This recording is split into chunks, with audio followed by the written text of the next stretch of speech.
Alright, hello everyone. Welcome back to the channel. So like I said, I'm still pretty busy with work and everything, so I haven't had time to do much videos, but here's a deck profile for the deck I played at WGP. So I got top 8 placement with this deck. I played 8 book Data Life, and I'm just here to kind of share my build and share some of my thoughts playing this deck and what happened during the tournament overall. So throughout the whole tournament, I think I went 6-2 for our overall record. During the preliminary rounds, I was second place in my block. I had a record of 5-1, and my one loss was to 8 gate quints. And then in top 16, I won my top 16 match, but I lost the top 8 match again to 8 gate quints. So like going to the tournament, I felt like 8 gate quints was definitely the worst matchup for this deck that I didn't really want to play it against, and I ended up playing 3 of them throughout the tournament, so that was a bit unfortunate. I think I built the deck to be well prepared for the rest of the meta. I was building around like Million Live, Nijigasaki, even Standby Quints I felt was okay. And I had some answers to Overlord, I feel, as well in this deck. But yeah, against 8 gate Quints, there's not much you can do, I feel. And that's definitely a bad matchup. And I ended up losing to them twice, which knocked me out of the tournament. But anyways, it was a good time. I feel like top 8 still pretty good placement. And congratulations to Yumin, the person I lost to. He ended up winning the whole thing with his 8 gate Quints deck. So yeah. So moving into the deck, obviously, this is going to be 8 book data life. So you play 8 book triggers for your level 1, 4 of your level 3 trigger, right? And then moving into level zeros, I played 3 of the 3/5 center runner. So I only played 3 of this. I was playing 4 before, but when I was playing 4, there's 2 problems with this card. One, it's off color, it's red, and this deck is yellow, blue, green, so you never level this card. You never really want red. So playing 4 just meant like your colors were a bit off in the deck, I feel. And this card, I kept drawing it late game, and it doesn't really offer any utility after turn 1. So even though you do want to see it early, you only want to see 1 copy, and it doesn't offer anything later on to the game. So that's why I felt like I I cut it down to 3 copies. You still see it pretty often in turn 1, but with 4 copies, it doesn't flood your hand as much late game compared to 4 copies. I mean, and then in a similar vein, I played 3 of this yellow Kurumi Riki from the Dated Bullet set. So again, great card to open, especially when you go first. But I feel like you never really want to use this effect more than once in a game if you have to. So I also played 3 of it. This also helped Yellow Fix. So it is a good card, but again, later on into the game, you don't really want to brick on these cards by dead drawing them. Then for another 3 of, I played 3 of this Toka Brainstorm. So it's a tap self salvage Brainstorm. And what it also does is you can pay 2, clock yourself 1 damage to play this book trigger, the specific one from your waiting room onto the field. So it offers an alternative way to get to your level 3 climax, which boosts the consistency of the deck a lot. I use this effect quite a bit over the tournament. Obviously, you don't want to use it if you don't have to, but sometimes you do, and it's really there as it's really nice to be there as a safety net for you. And when you use the effect, you can also give one of your characters plus 1000 power, which can sometimes come up since the level 3 combo that you play needs to reverse opponent characters. So basically, you can see a trend here. All the important level zeros I'm playing 3 of. These two, because you want to try to draw them early if you can. And this brainstorm, while it's a key part of your engine, you only need to see 1. So all these level zeros, you only want to see 1 copy. While it is very good to see the 1 copy, you don't need them at multiples. So that's why I played all of them at 3. Then moving on are the 2 ofs for level zeros. So these are kind of the more situational level zeros. Um, so these are cards that were nice to have, but you didn't need them all the time, or when you needed them, you could easily search or salvage them compared to you needing to draw them. So this is a 2K JC. It also gets plus 1K on your turn. I don't really use this past level 0 that much because this deck really tries to win the board power wise at level 1 because your level 1 0 combos can sit 7K cross turn. So you don't really want to bounce them unless you have to. There's some matchups in which you do, but most matchups you could kind of win the board defensively through power. So I only play two of this, but this is really nice. I feel for level 0, especially if you go first. You go first. You open your runner, and it's really likely to live. So the next turn you have the Ricky or something. Now, if you drew this card, you can Ricky for a level 1 combo if you need that. But if you already have your level 1 combo set up, you can Ricky for this, and this allows you to triple swing into your opponent and still get some advantage back through the JC effect. So this was really nice overall as a beat stick. This is an on-field 1-5 backup, which matters because, like I said, your 1-0 combo, you can use it to win board through power, so this can help do that. And it also enables some turn 1 plays if you don't open your runner, for example, or even if you open your runner and you drew this, you can play this down in the back, and it makes your opponent afraid to attack into whatever level 0 you play down because of the backup effect. They don't really want to lose their character, so that can often help you get a free plus going first as well. And the second effect of this is you can discard a card and sack this from the field to salvage a Day or Spirit character. So that was really nice because this deck's really good at getting a lot of cards in hand because of your 8 book triggers, and then you also play a book assist, which basically turns all your book triggers into a +2 when you trigger them. But I don't play any way to generate stock in this deck. So stock is at a premium, and this letting you salvage by discarding without having to pay stock is very nice. So MVP card for sure really helps the consistency of the deck. And then lastly, I played 2 of this Yoshino. So this Yoshino was a last minute inclusion for me. What it does is on play you can give something 1-5. When it attacks, you also give something 1-5. You can give it to yourself too, so you can be a beast stick at level 0 if you have nothing else. But the extra power pump, since you're playing level 1 and level 3 combos that care about power, it really came in clutch throughout the tournament. For example, playing this boosting your level 1 combo once each by 15, it allows you to get out of Quinn's backup range for their 1-0 combo, the 8-gate Quince one, because they have act synergy when they use like a backup or any other act effect, they get a bunch of power. So this moving your 1-0s out of their backup range was quite strong. Also helped get over some like pisky standby boards and whatnot. So this was really excellent. I might consider cutting this down to 1 though, in favor of this other card. So this origami, I only played 1 of. A lot of JP lists, what they do is they play 4 of this. They actually don't play the Toka Runner. I really like the Toka Runner because getting you a free plus and that temple turn 1 is really good, I feel. And with this card, you don't really want to draw this in multiples because you have to pay stock for the effect. What it does is on attack, you can pay 1, ditch 2 to search 2 cards from your deck. So this boosts your level 1 consistency by a lot every time you see it. But you don't really want to be spamming the effect because, like I said, stock is at a premium in this deck. You don't really want to use the effect more than once ever. But this is really good every time I drew it. So I'm thinking maybe I can cut this down to 2 and then play 2 origami or something. Anyways, 1 origami in the list that I did play. It was really nice every time I drew it. Just helping you search anything you need from your deck, and also thinning your deck by 2 when you do so. The only downside is, like I said, the stock cost can hurt in the deck sometimes. And then another one of I played the last level 0 is this stock swap. So I'm playing this over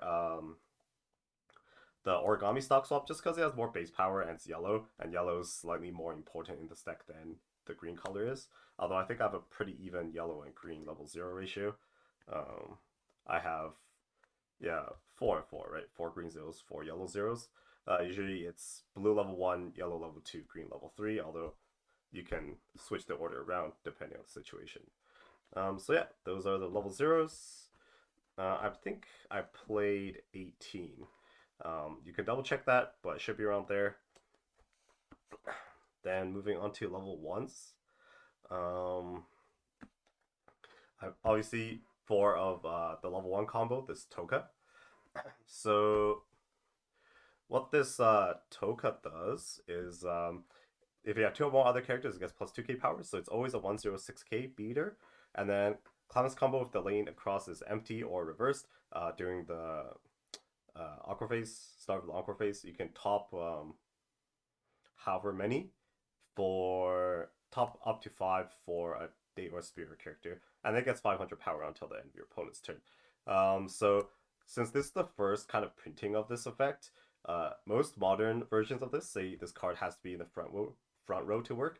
This card, it can work from the back row, and the ruling is if it's in the back row, there's no opponent character facing across from this, so you can still use the climax combo to plus at the end of the turn. So what sometimes you'll do is if you get hit from 0 to 1 after you went first, you can just play these in the back and then play your climax combo and attack with zeros in front.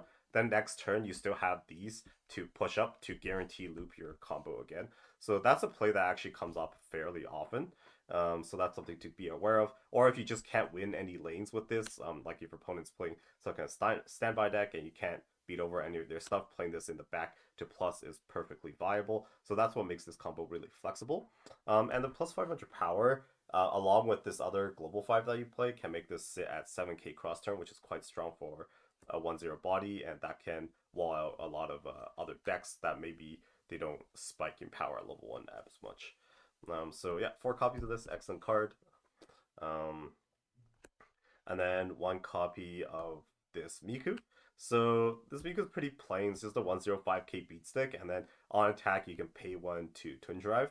So the idea behind playing this Miku is that I wanted just another 1-0 beat stick, because sometimes these like get hit into damage or in stock or something, and when I was playing 4 of them, oftentimes I'd be just like slamming zeros every turn. So that was kind of annoying, so I decided to throw in one more 1-0, so there's 5, so I can at least have some kind of board presence always going to level 1. And what this card's good at is it lets you pay out your book climaxes, especially if you trigger them early, without having to actually spend the stock, because you get the stock back, right, since you get Twin Drive.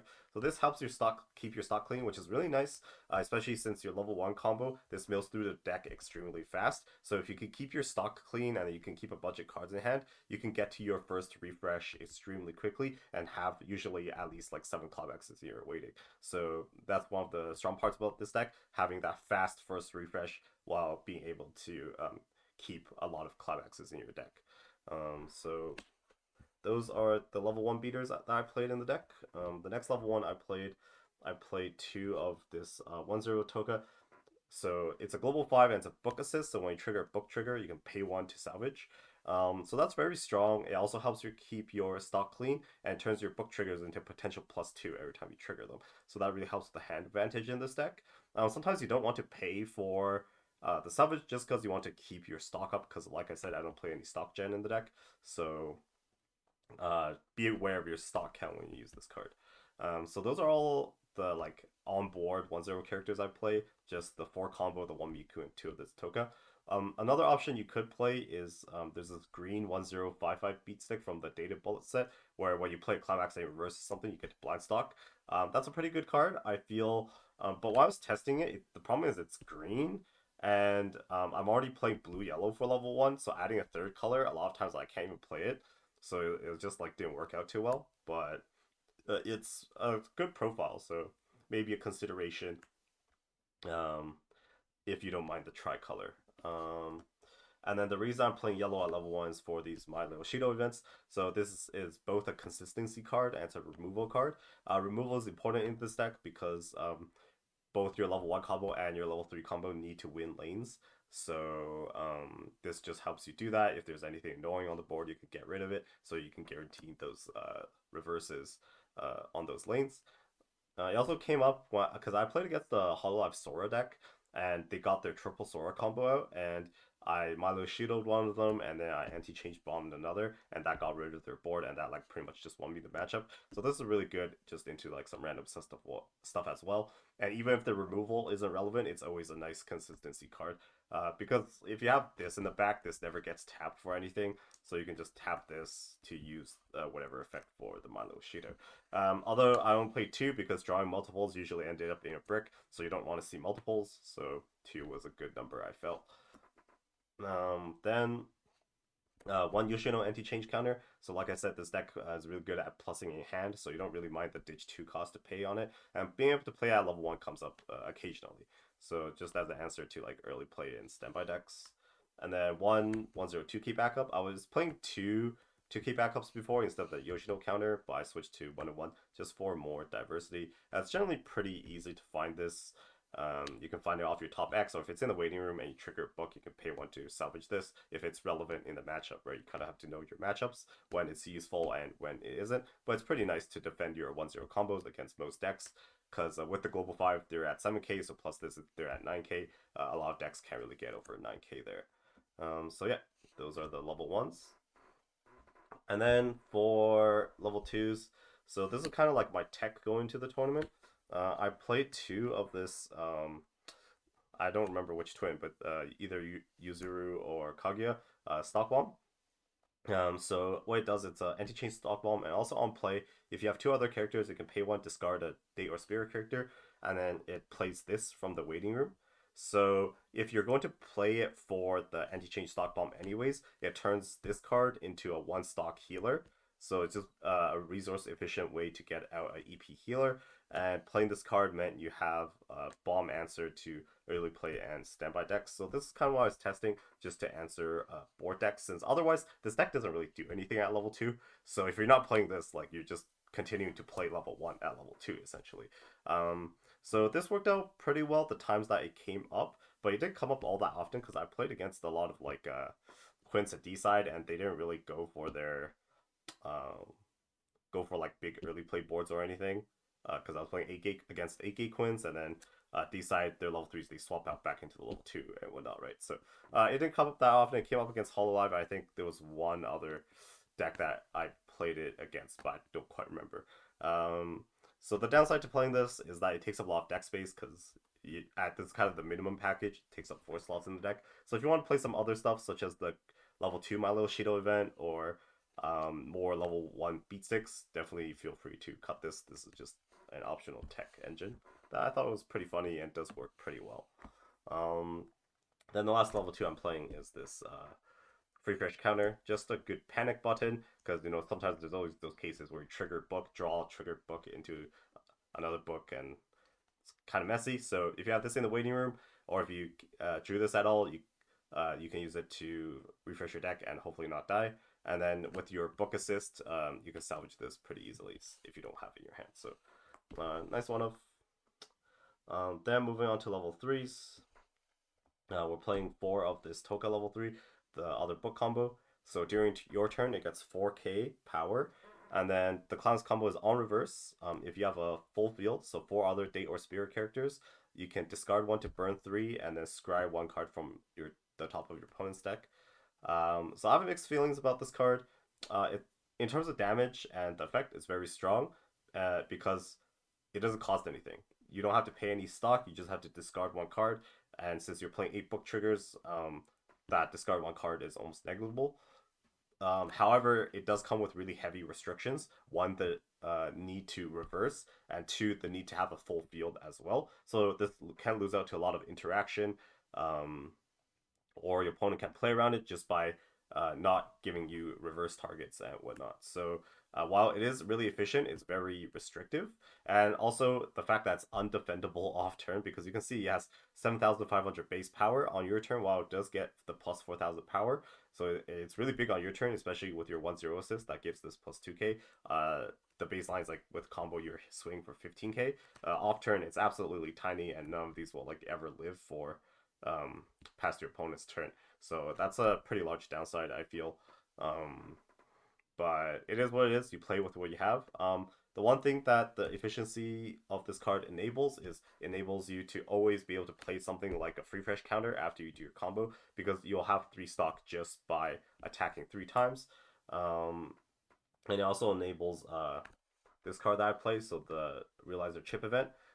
You can always play this after you do your combo, because this just costs 3 stock to play from hand, and it's a very nice defensive option to survive your opponent's turn. This won me at least 2 to 3 games during the tournament, I felt. It's really well placed into the meta if you play against any kind of restandard type combo, like Choice Nijigasaki or Million Life, or any kind of cancel burn combo even. This is really strong against them. It also bypasses hexproof, which can sometimes be relevant. Um, and it's also okay against 8-gate Quints. Like the 8-gate Quints finisher is just too busted, I feel. This like can stop one of their attacks, but that combo can just sometimes kill you even from like when you're 2-2 or 2-4. So it's always hard to say whether you can live against Quince or not. But overall, this card was really excellent. I also came up against Assault Lily because Assault Lily also has that re-standard, the choice variant. So yeah, really strong card in this deck to play, I feel. The other option is I see a lot of people playing My Little Shido, the green event over this. That's a more aggressive option. I like this defensive backup just because a lot of times you don't have the reach to kill your opponent, or they cancel too many times, get really lucky, and then you always have this fallback that you can always play as long as you attacked 3 times. So, and then finally we have one of level 3s. So one of this Curry Icy Tail. So I played it a few times during the tournament, but it was mostly a healer. Because the Icy Tail effect is really expensive. You have to pay 3 ditch one. The theory behind this is that if you have 2 other Toka and you have this Icy Tail, if you scry any climaxes, you can shove them to the bottom of your opponent's deck, and then you can get some guaranteed Icy Tail pings with this. But scry 1, like most of the time, you're not seeing a CX anyways, and because it's so expensive, if I calculate that my opponent's not in kill range, most of the time I don't even use the Icy Tail effect. I just hold the stock so I can like play the Realizer chip event or something. But even then, it's a nice healer body, and the memory kit comes up sometimes. So still play it, I think. If I could, I would play the inverse Toka Icy Tail over this just because it's cheaper cost, and the bounce can be useful to remove some annoying stuff. Um, However, I don't play red in the deck. It's blue, yellow, green, so I can't really play that one since it's red. So this is the best Icy Tail option. Then I'm playing one Twins early play, so this is generic for more early play. On play, you can burn your opponent for 1 or heal 1. If you ditch 2 cards, you can do both. So it's really nice, very versatile, and I'm still playing one of it, even though I'm playing the other early play package because of how like versatile it is. You can play as early play to sustain without having to commit to a 2-1 stock bomb, or late game you can just use it for the burn 1. Because your level 3 combo, they burn 3, right? So if your opponent's at 3-0, you can burn them for 1, and then 2 threes. You can do 3-3-3-3-3. You have 5-3 instances. 2 of the 3 sticking is game. So yeah, very comes a very clutch, very useful card. Um, then the last level 3 is the stock wash. I never played this at all during the whole tournament, but I feel a card like this is a deck building requirement, because players, especially in larger tournaments, will always check your deck, your waiting room. They'll ask what cards they have in there, and then when they see this, they see the stock watch, they'll be like, okay, I know I have to play around stock watch, so they can't, sit on a million stock, or they'll always be wary of this depending on their deck state. So that's why, like, if your opponent's aware of this, they don't play into it, and then you never actually play this. But if you don't have this in your deck, then your opponent has that option to go super greed, and then you have to ask yourself, do I have any other answers to hyper compressed greedy deck states? And I mean, Icy Tail kind of, but it's just good to keep this in your deck just to prevent those situations from happening. So one stock wash, and that concludes the deck. I feel like the deck was pretty solid overall during the tournament. It was really consistent. Um, the match I lost in top 8, I I lost mainly because I opened 4 climaxes and then my level 1 combo milled 3 more climaxes. So that was really unfortunate. And that was kind of like a free game loss, right? Like no matter what deck you're playing, like what do you do about that? I eat like 10 damage next turn or something because that happened. So couldn't really prevent that from happening. And then I got hit to level 3 super fast while my opponent was canceling a lot. They were still at like 2-0 or something. And then at that point, I was just too far behind, especially against a deck like 8 Gate Quince, where their finisher can just do obscene amounts of damage. So that was unfortunate. And I feel like 8 Gate Quince is this deck's worst matchup because you're both playing a 1k1 deck trying to push each other, but they just have so much better tools, um, specifically just for like getting advantage and pushing damage. They have their Ricky that gets +1 soul when you use the axe. So that card's absurd, I feel. And I feel like being able to hold an extra amount of cards, like being able to hold 9 cards in their hand, uh, that kind of mechanic really breaks the game. Plus their finisher, although it's heavier cost than your finisher, it is more powerful. So you're kind of just outclassed in that matchup, especially because you're playing a similar style of deck. But I would say the main advantage to playing this is being having access to those defensive counters, such as the realizer chip, having the Milo Shido counter to remove, or it's not a counter, but the Milo Shido event to just remove annoying stuff from the board in case you play like some standby decks, and then having the consistent free fresh option as well. So this deck can play those while still having like a good finish line for level 3. That's my deck for WGP Top 8. Hope you enjoyed it. Feel free to try it out and offer other deck building suggestions. I see a lot of different variants for this deck, so it's pretty flexible. And I really enjoy playing this deck. It's kind of one of my pet decks. It's really fun. And I'm looking forward to whenever they release the next Data Life set. So there's even more stuff to try. So yeah, peace out for now. I'll promise I'll try to upload more gameplay and tutorial videos later on whenever I have time.